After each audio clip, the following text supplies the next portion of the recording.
So, Descartes. Descartes is, of course, one of the most important philosophers of any time, and his phrase "Cogito ergo sum," or "I think, therefore I am," is one of the most famous phrases in philosophy. And what's my opinion about it? I think it's one of the most important ones as well. It's very close to the apex of philosophy. This period that he existed in was a really strong time in philosophy, and that phrase mirrors the brilliance of the philosopher. So what did Descartes say with Cogito ergo sum? He said that anything could be an illusion. A demon could make the whole experience up in my mind, make me imagine that stuff is happening that actually doesn't. So all my life could be a lie because a very capable entity, a demon in Descartes' words, could deceive me. So, can I be sure of anything? Anything at all. Anything at all could be part of the demon's illusion. What do I know if at any time I could be deceived by a very powerful being? And if Descartes lived in this era, of course, he would say something like, I imagine, to the lines of, we live in a simulation, perhaps. Perhaps someone is simulating a universe and I am part of it, so how can I know that any of this is true? You see, Descartes' method is piercing through time, and it's especially relevant to today. So, what's the answer? What do we know? And the answer comes with a phrase. But that's how he explains the phrase. He says that anything could be false. I could be misled about everything. But one thing I know, making this thought that I might be deceived, I'm thinking. And if I'm thinking, that means I am. It's brilliant. It's so close to the absolute limits of knowledge. But why am I making this video? You could have looked it up on Wikipedia or listened to any other video. Well, I think we can go further than the great philosopher. I think there is two aspects of this concise phrase that can be deconstructed and therefore propel us even further towards the absolute apex. This phrase is very near to what it tries to achieve, but it has two flaws. So, what are those two flaws? It's simple. It's very simple. It only needs us thinking about it. It's three words. It's cogito ergo sum. We have no problem with ergo. Ergo means therefore. It's just going from the premise to the conclusion. So we have two words then, cogito and sum. I think and I am. I think, therefore I am. And I'm not talking about the pop song, okay? I think. Cogito means I think. It's the first person of cogere, I think. That's the Latin verb. Which traditionally means think. Maybe it means cognize.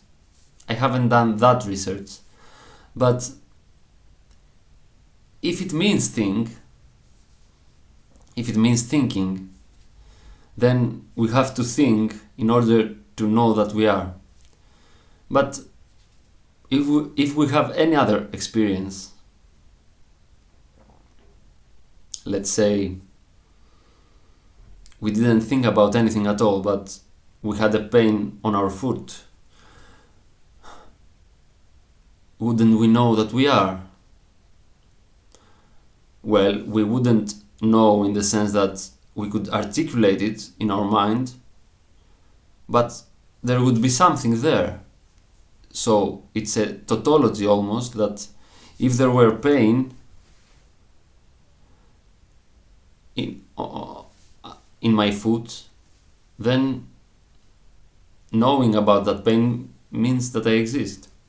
So I'd say that thinking is too much of a prerequisite for knowledge. We don't need to think. There needs to be an experience, any type of experience. We are humans, so we have human experience. And human experience isn't just thinking. And if Descartes meant cognizing cogere, cogito as a whole, it's okay, yes, we agree. But we don't have to think necessarily in order to be. There has to be an experience, which could be a thought, of course. Or it could be an emotion, a feeling. It could be a sight. It could be pain, it could be pleasure. It could be any sense at all. Okay. That's the first way we can go beyond this phrase, by eliminating thinking. So what could we say? My favorite word is experience. It encompasses everything. It doesn't leave thought out, because we experience thoughts. It doesn't leave anything out. We experience everything. Experience is what happens to us. So, we have the first part of the phrase, I experience. Ergo, therefore, I am.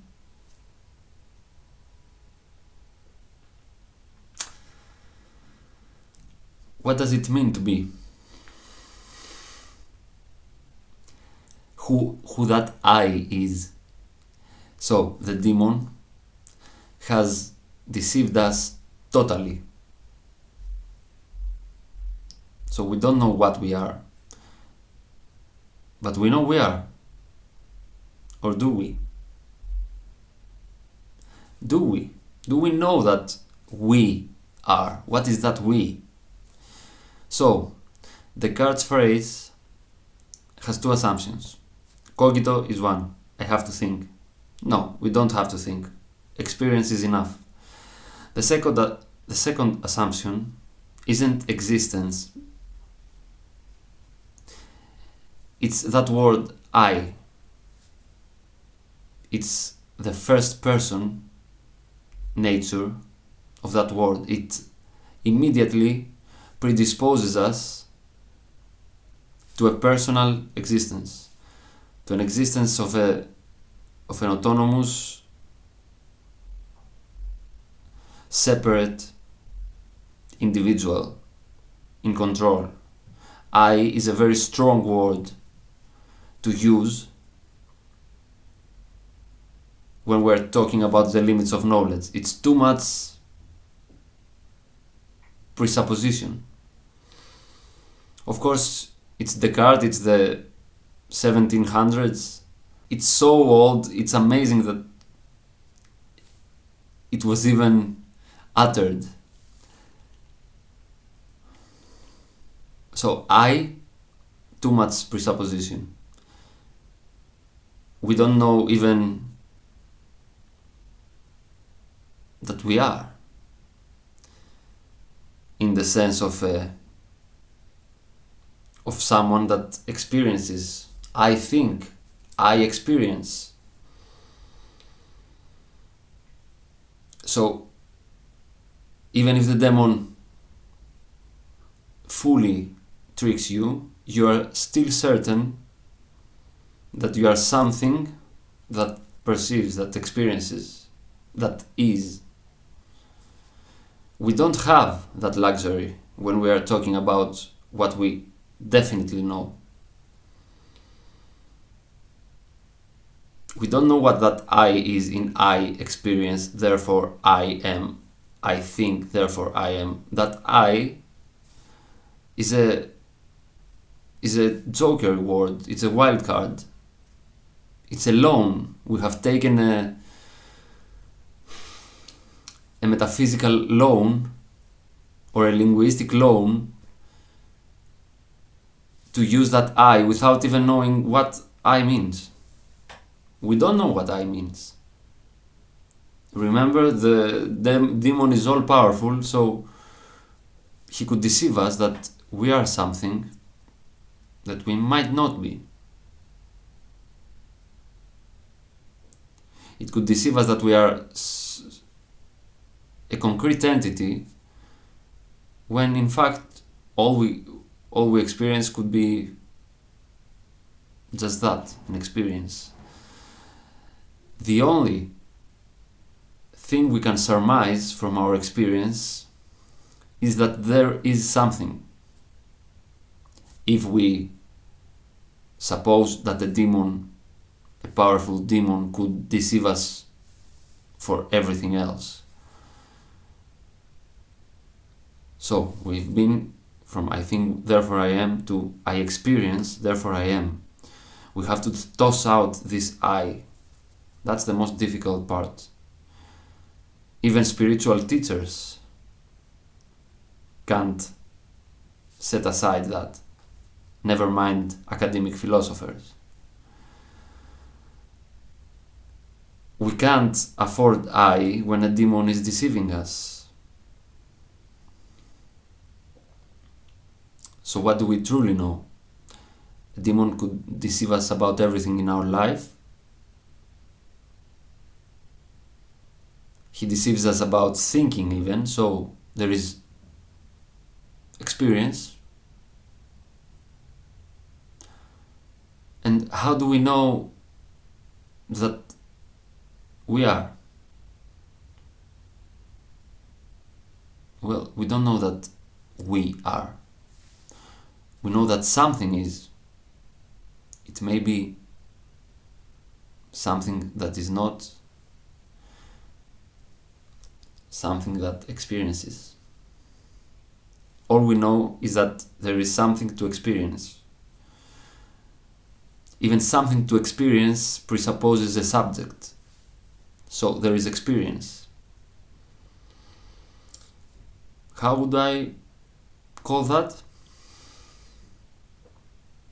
Experiences, therefore existence is, or something is. There is existence. Experience is, therefore there is existence. Now what I is and what that experience is, we have put it in the hands of a demon that can deceive us at any time. That was, I think, the central idea of the video. If you have any questions, please comment. And I think that's enough for today.